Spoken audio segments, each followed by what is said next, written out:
12 minutes past 10 o'clock, we return to this Monday morning edition of Open Line as we remember Tom Peterson this morning. Just an incredible shock to the community and the Channel 9 viewing area. We'll spend the next few moments, we'll take your calls, incidentally, at 239-2101. But for the next few moments, we have talked with the likes of Bill Turner, Dave Nixon, past, present colleagues of Tom Peterson. And in that spirit this morning, we talked with Ray Cole, General Manager of Channel 9, and news anchor Greg Lund. Thanks for coming in this morning, fellas. Welcome, Randy. If I may start, Greg, when's the last time you saw Pete? The last day he worked, which was, I believe, the 21st or the 22nd, before he went on vacation. It's the last night that we worked together. And how did you, were you in the newsroom last night, Greg, or were you at home? I was at home when Ray called me. And huge shock. Just a huge shock. It's one of those things that you don't think about reporting the news on somebody that you know and somebody that you work with. So this has been a real tough time for us here. And in that, before the camera, which, of course, never blinks, you could always count on Peterson, couldn't you? Oh, yeah. Never left you cold. No. Well, he was never at a loss for words. I mean, he was one of those guys that had a gift of gab from the get-go, and he was very imaginative and naturally funny, and he was a joy to work with because of that quality he had about him. When something would go wrong, oftentimes during the weathercast, he's dealing with a computer and some things that often didn't work right or work like he thought they were going to, and Tom would be able to ad-lib his way out of it on almost any occasion. And, of course, weather is just a big ad-lib. Sure. I can read my copy, but the weather people have to think up their copy. And the thing that I thought about his weathercasting, the thing that struck me the most was that he would be funny and flip a pointer, but when severe weather came, he would completely change, and he was all business. And he knew that's how he had to be because weather's awfully important around here. And he was really a true professional who understood the medium very well and excelled at it. Put this question to Bill Turner and some other folks who joined us this morning, Greg. He had the ability, as you intimate, by your experience working with a colleague like Tom Peterson, he just must have loved this community so much because he could have gone on very easily to another market. Yeah, very sentimental about Sioux City. He was a guy, and your callers have talked about his mother and how he took care of her. Ray has talked about how he's been a great brother to his two sisters. And Tom was that kind of guy. He went to Riverside School, and that, your callers have already talked about that. Those handicapped kids out there were very special to Tom, and he would want to do whatever he could to try and make their lives a little bit better. And he was that kind of guy, I think, in his heart. He had a huge heart.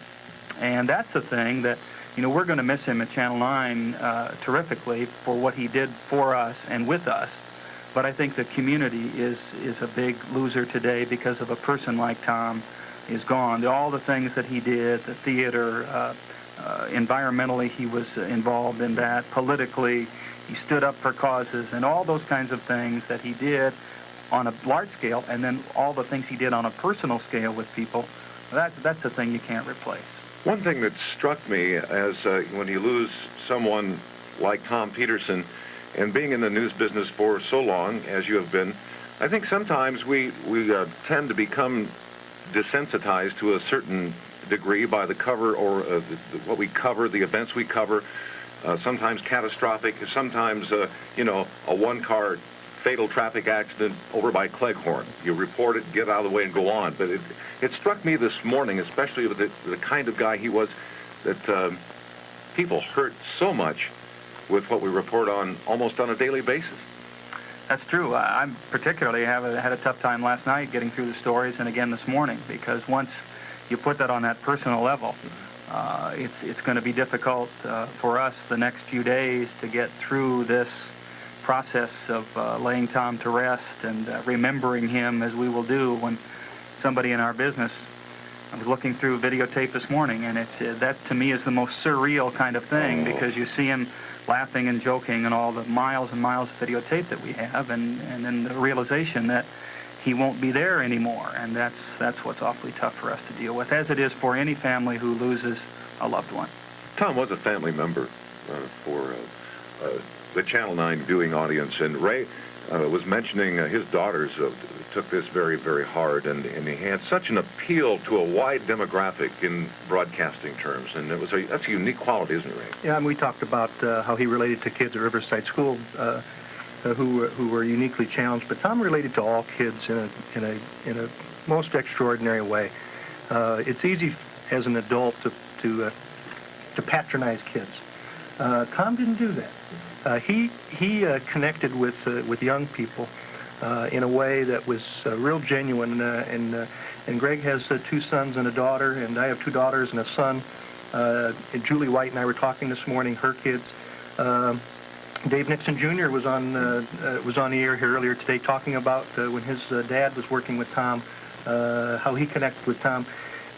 The best way I can explain it, Tom would be a guest in our home, and he would go up to my daughter's bedroom and spend 15 minutes with them, letting them talk to him about their Barbie doll collection. And maybe for a lot of people that might be a surprise, but they remembered that last night, that he didn't spend time with them in a, I used the word before, I use it again, in a patronizing way, but in a very real way. And he did that with not just my kids, but with all kids he came in contact with, whether it was a tour group at the station, whether it was a school group that he would go speak to. And he would not only speak to them about weather, but he would read to them and encourage them to be good students and encourage them to be good citizens. And I only wish I knew how many kids he got that message to over his career at KCAU. Was he a model employee? Absolutely not. Tom's chuckling right now. That was a loaded question. Greg and I talked about this last night, and we did it with tearful eyes. He could be the most exasperating person you could ever want to work with, and you could never stay mad at him. He had a personality that if you were exasperated one minute, you would be laughing at him the next. And anybody who ever worked with Tom knows that. But clearly he loved his job. He loved his work. He loved his community. He loved his friends. And most of all, he loved life. He was so alive that you seldom, if ever, Greg, saw him down. I mean, he was always up. And that's not an easy thing to do in this day and age. Greg, as you go back over the years and your experience at Channel 9 with Tom Peterson, there's any one event, any one time that he was really shining, went above and beyond? Anything come right to mind? He was steady every night and so good, but just maybe 1 or 2 occasions that there was one that really impressive. Sticks in my mind. It was back in I think June of '86 when the tornado came through that hit the IPS power plant. And a reporter and I had gone out to the interchange, the Riverside Boulevard interchange, and shot pictures of the tornado. And just as we came back into town, the sirens were blowing in downtown Sioux City, and we got back in and rolled the tape. And Tom was there, as calm as I've ever seen somebody. That is a very volatile situation because I was probably a little excited because of what I had just seen and what I thought was bearing down on Sioux City. Now, it veered south and away from the city.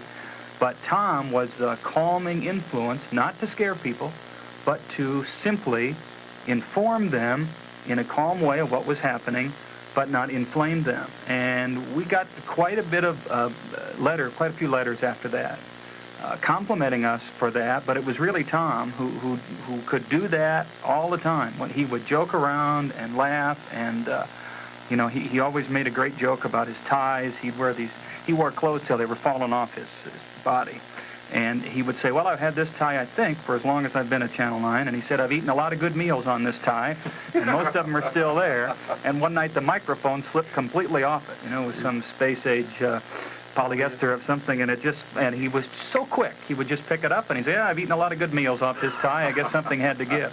So he was just a fun guy to work with, but unpredictable in that when I would turn to him and say, Tom, what's the weather tonight? I never knew what I was going to get back. Mm-hmm. And that, I guess, is in some respect makes it fun to go in to see what he's going to pull. Indeed.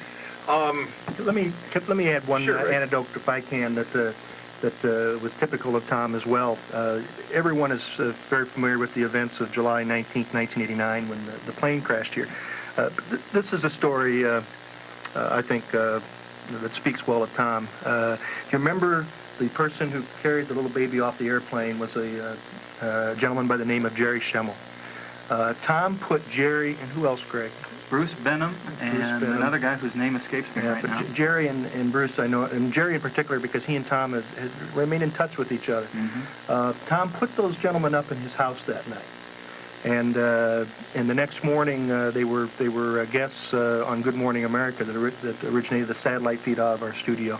I didn't know until 2 weeks after the accident that Tom put those people up in his house, and he did it without being asked. He did it without any pretense or without any desire to have anybody know it. And that was his M.O. in a lot of community service. And I thought of that this morning when I heard other people talking and sharing stories of Tom. He just did that in a very genuine way. And the kicker to that story, as Paul Harvey would say, the rest of the story, is that Jerry left a tie at Tom's house that night, and it got left. And on the first anniversary of the plane crash in July of '90, they somehow got together and got the tie back to Jerry and had a good laugh about it as best they could a year after that tragic event.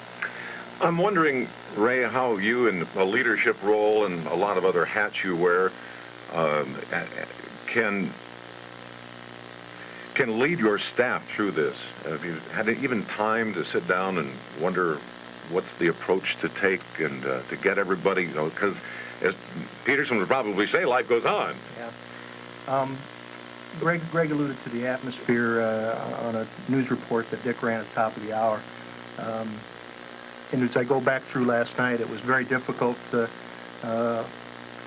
It's so difficult because we were trying to pull together a newscast last night where the lead story was the loss of one of our fellow employees. That's about as difficult a night as I ever want to go through again. I told Greg when he got off the air that he was a stronger man than I was. I could not have done what he did last night. I sat in our control room and I couldn't talk. And for him to do what he did was truly remarkable. Even today, my plan this afternoon is I'm waiting to visit with Tom's sisters shortly before noon this morning, where we'll make arrangements for his services. And then this afternoon, my plan is to have a staff meeting at the station. But this morning, everybody has been, the discussion has been more on a one-to-one basis. And a lot of what's being said and communicated to one another is being done without any words. It's just there. And we'll start talking through it this afternoon. And as you said, life will go on. But Tom will not be forgotten, to be sure, within the confines of 7th and Douglas or within the community at large. I said last night, too, he connected with his viewers in a very unique way. And that's God-given, isn't it? Yes, it is. And the outpouring of calls and expressions of sympathy we've received at the station this morning have been remarkable. I could maybe this is as good a point as any to ask people who have been calling in asking us. I can answer their questions. Is encourage them maybe instead of sending flowers, which many people have asked about, where they could do that, would be to make a contribution in Tom's name to the community theater, which I think we all recognize as truly one of his most lasting legacies. What he did with the theater with the help of others out there has been He's got a good-looking resume, doesn't he? Yes, with all his volunteer efforts and donated time. And people might be able to support that effort, which I know would have meant a great deal to Tom. One thing, Randy, that might help people deal with this who are already missing Tom is that you have to realize that Tom lived life on his terms. If there was one person that I can point to that I know that has lived life the way he wanted to live it, without all the encumbrances that the world presses upon us, it was Tom Peterson. He did the kind of things he wanted to do, which were a great deal of giving of himself to the community because he wanted to do that. He worked in television because he wanted to. His other great love was the theater. He could meld those two careers. Ray helped him do that in a kind of an arrangement like that. But this is a guy who loved life, who, as we talked about, was never down, that I knew about, even on days when he had a right to be down over something. But he lived life on his terms, and I'm sure that, you know, his license plates, as one of your callers has already said, was Cloud 9, and he's up there, and if there's a guy that got the most out of life, it was Tom Peterson.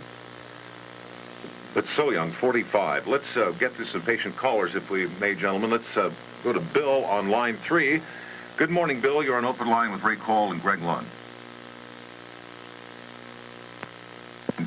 Hello, Bill. How about, should we go down the line? Been waiting quite a while. Ruth Ann. Hi there. Hello there. Good morning. Yeah, good morning. I want to say something about Tom that happened 2 days before Christmas. I was in a downtown store looking around, and I made a turn down the aisle, and he was just going up the aisle, and I said to him, Mr. Peterson?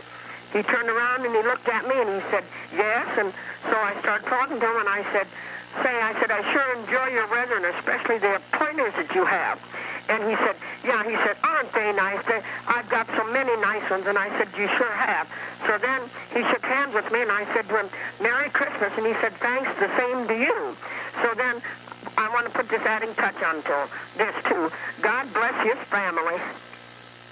All right, Ruth Ann, thank you very much. If you had some thoughts this morning about Tom Peterson and the person he was, 239-2101. Ray Cole and Greg Lund, our guests in studio. Agnes is on line 3. Good morning, Agnes. I did not know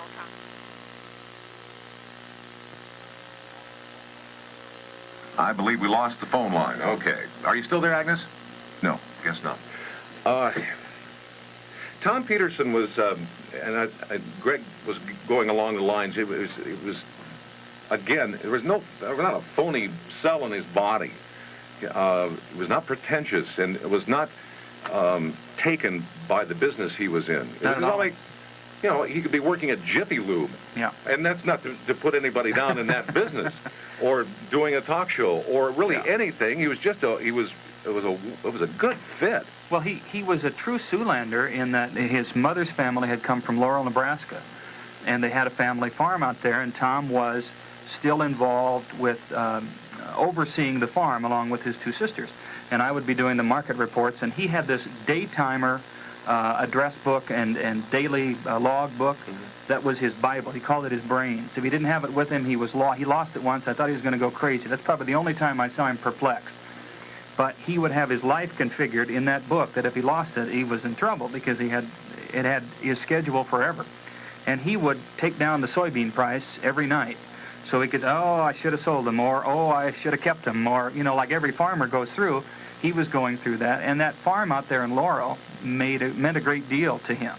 And he had some relatives from Spink, South Dakota, that he would go up and visit, some old folks.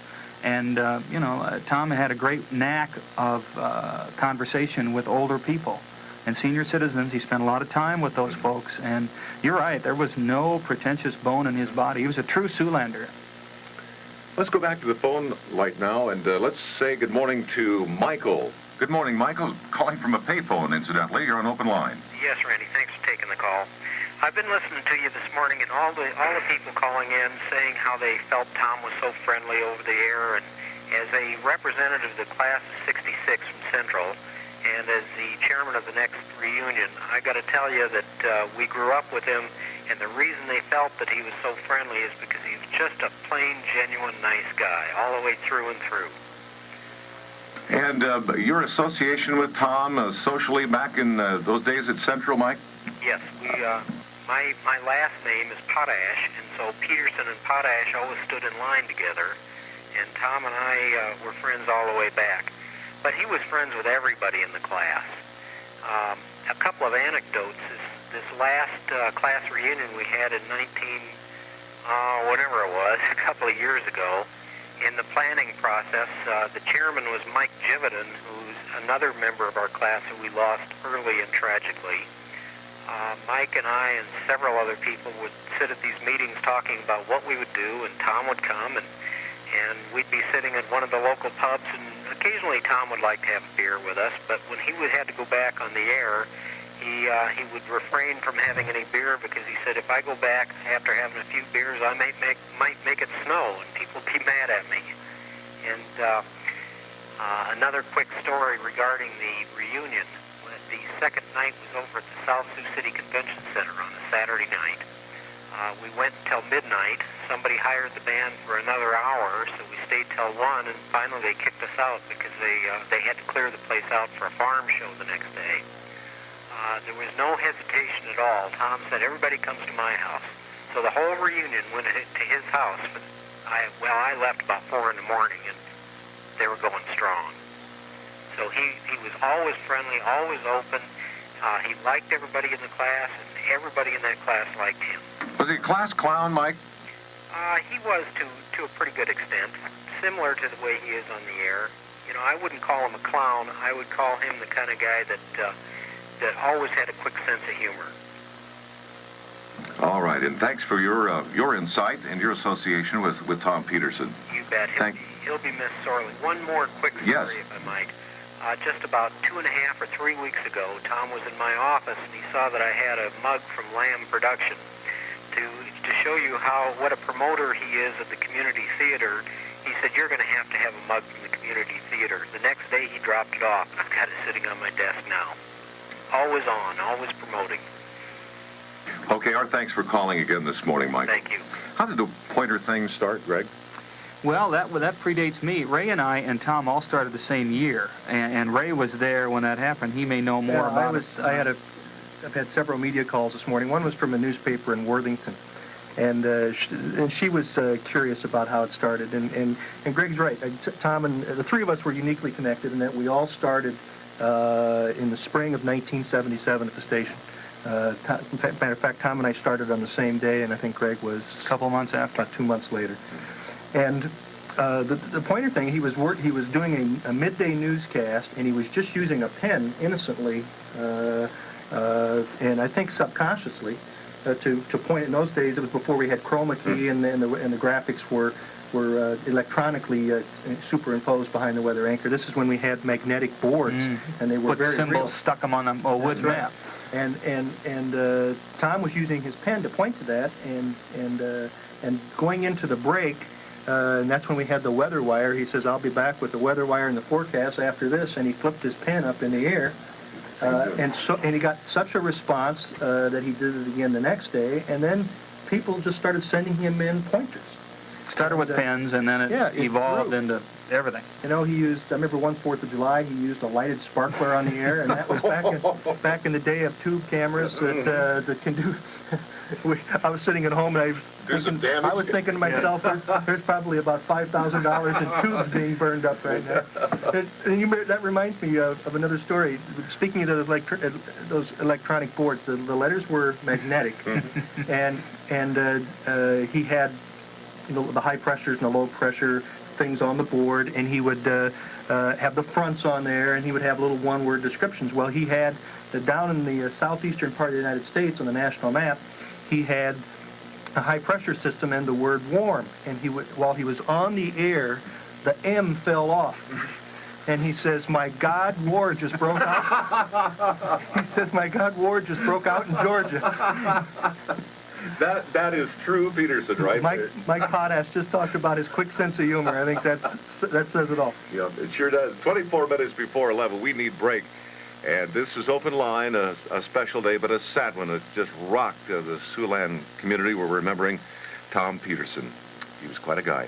1360 KCAU-TV. It's 20 minutes before 11 o'clock on this Monday morning edition of Open Line, 1360 KSEJ. Remembering Tom Peterson. I guess we could say he's just a friend of the family. And let's go back to the phone lines now and say good morning to Doug. Doug, thanks for joining us this morning. Oh, thank you. It's been kind of tough, as it is for everybody, to remember Tom. we go back to about 1968. We were in college together, and I think I met him my junior year, and hung around a lot together, got into broadcasting together, and a lot of really personal and fun memories that I have of a really great guy. Also, understand you were played a part in a wedding? Well, as a matter of fact, he was one of my best men at my wedding. He was late, and I'm sure Greg and Ray can identify with that. Not known for his punctuality, guys. No, he slipped right in there, but right before weather time. Yeah, he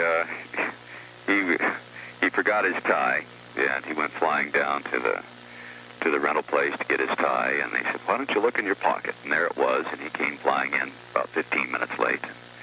We were all sweating it, but everything went off as planned, and it was a good day.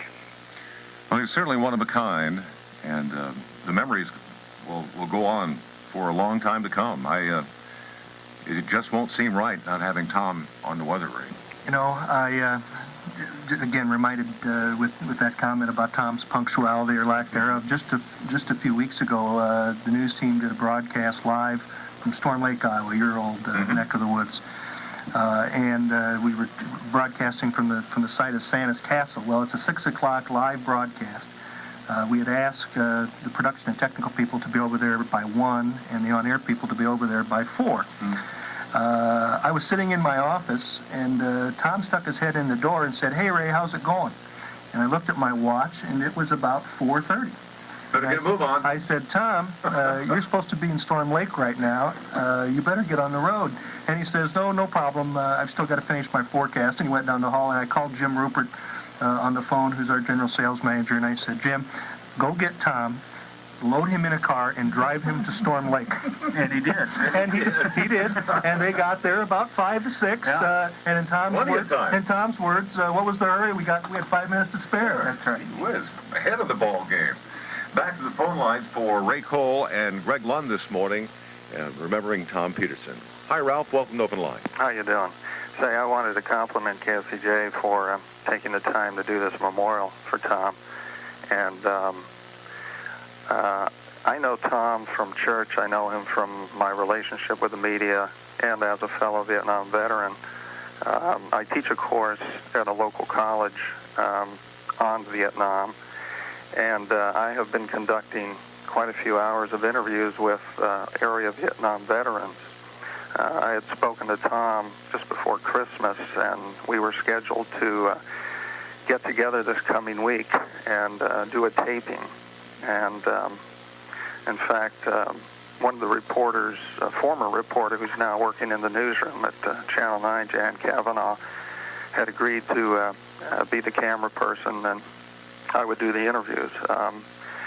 The previous 6 hours of interviews I've done have been at the TV studios on campus, but we had decided this last interview with Tom to do it at his place of residence, and the reason was that he's got a room called the Vietnam Room, and the room has mementos and memorabilia of his year in Vietnam, and I thought it would be nice to walk around the room and mic him up and have him talk about what these mementos meant to him, and it would have been a really nice interview. We can't do that now. My heart goes out to the Peterson family, and I think it's important to know that he was not just the weatherman with the pointer. I think what you're doing today has really told a lot of people the other side of Tom besides the person in front of the camera, and he is just has done so much for the community, mostly on volunteer basis. Again, thank you, KCJ, for what you're doing. And thanks for joining us this morning. Ralph Swain from Briarcliff College. Hope I didn't blow your cover there. 15 before 11. You know, the Vietnam experience meant a lot to Tom. It did. He came to see me. In fact, Greg said that his last day on the air was the Monday and Tuesday of Christmas week.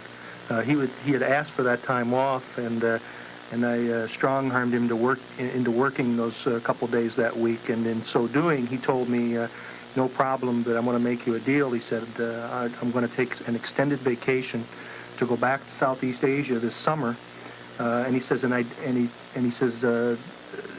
can't do that in a week or 10 days. And I said, no problem. He had plans to go back this June or July to Vietnam, and he was going to spend 2.5 or 3 weeks over there.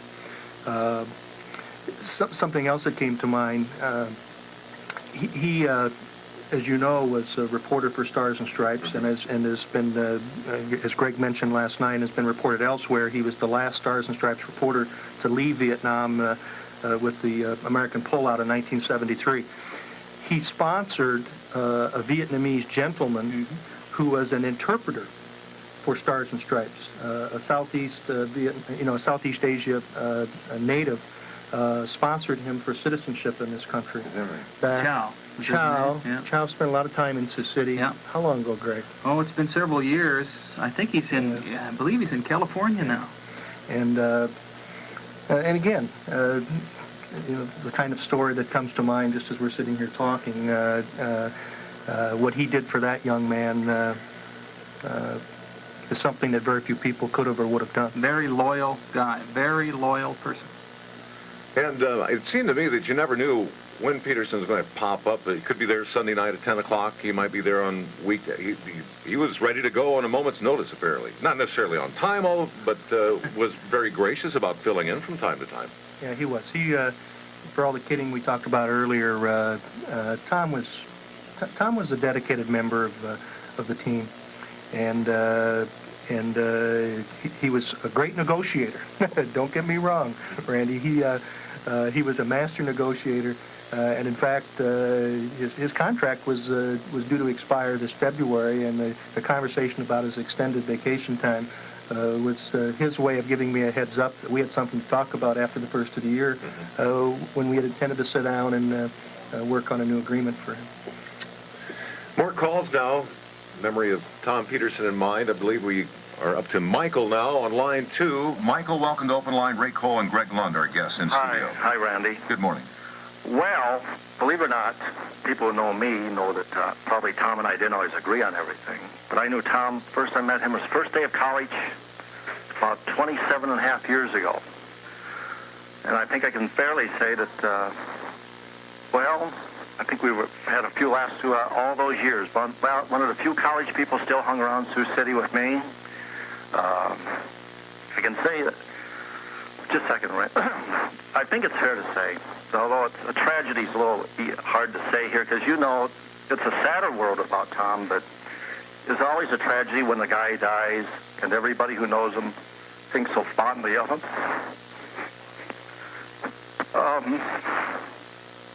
I think it's fair to say I'm going to miss him. I don't think I'm doing this too well, Randy. So You hang in there, buddy. I appreciate it, and I think he definitely deserves every nice thing said about him. Thank you, Randy. Talk to you tomorrow. All right, sir. Thank you, Michael. About 10 before 11, here's Wally to join us this morning. Again, Ray Cole and Greg Lund, our guests. Good morning, Wally. Morning, Randy. I remember when I spent some time around Tom Peterson. I was in either junior high or high school, and I worked a little bit at the community theater on the weekends,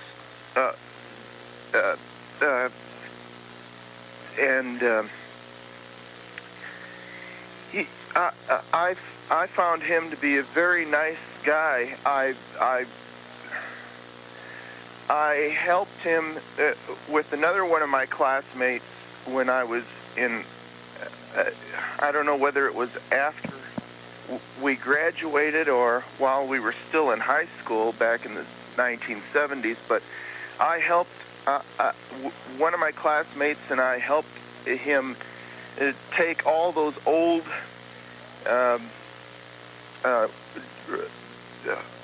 weather-damaged chairs, the seats out of the community theater, and dispose of them. We worked together, the three of us worked together getting rid of those old weather-damaged seats when a part of the roof at the community theater collapsed. And and I also moved some of the furniture around back then during one of the plays, and I was during the 1970s and 1980s. I was really involved in the community theater, and there was always one time or another I'd run into him or he'd run into me, and we really got along well, and I will definitely miss him. Appreciate your sentiments this morning, Wally. Bye now. Bye. 9 before 11, this is Open Line Monday at 239-2101. We'll go to 11 o'clock this morning with your calls. Our in-studio guests, Greg Lund and Ray Cole from Channel 9.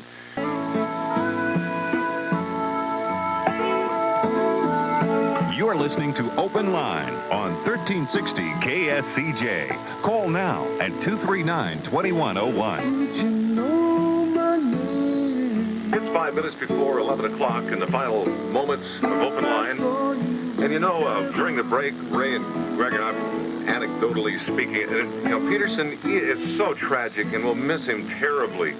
But he's still alive in the thoughts and the feelings you get when you relay the Charlie Boys and the Schooners at Miles Inn and those kinds of things, because he was just like I said, I don't know how many superlatives I could use or try to describe Tom Peterson, but if you saw him, you knew. Unique guy. He really was. Now let's go to Connie on the line for our guest this morning. Hi, Connie. Hi, Randy. Good morning. Good morning. A friend of mine and I were talking this morning, Grace, and people were calling in to find out what they could do to donate money for flowers or whatever. Why not take that money and donate it to Restore Central High School in memory of Tom? I think that people obviously can make whatever contributions they would like in Tom's memory, and I would encourage them to do that. At the same time, what I mentioned earlier, for those people who were wondering what they could do, the community theater was truly his first love. And as I said earlier, the legacy that he's left, out there in Riverside is a remarkable one. Mm-hmm. And as I was driving to the studio here this morning, one of your callers was so bold as to suggest that they name the theater there, and I would be so bold to give that a hearty second here this morning. I think a lot of people would. I hope that the community theater board will give that every consideration. Connie, thank you for your suggestion. You're welcome. There will probably be more. Bill joins us now on Open Line. Bill, thanks for calling. Yeah, sure. Morning. I've had the, great fortune of knowing Tom all my life, from Augustana Church to Bryant School to North Junior and Central, and through my adult life. I ran into Tom again last summer at the Blues Festival, and he was telling me about his pilgrimage back to Vietnam. I got so excited listening to him that I promptly on the spot told him I was going to go with him. So you had plans to go with Tom then? Yeah, we've been making plans. In fact, the last time I saw him was at the Christmas tree auction at Terra, and we decided right after the first of the year that we needed to sit down and have lunch and finalize what we were going to do. He told me that one of his other friends, who I'm assuming was his friend in California, Vietnamese, was also going. To me, that was going to be an adventure of my life, his life. Everyone was planning on going. We can't do that. We have to remember that he lived life to the fullest. Everything he did in life was an adventure, and we all have to get on with our own adventures and remember him in a good way. Thanks. Thank you, Bill. Very well put.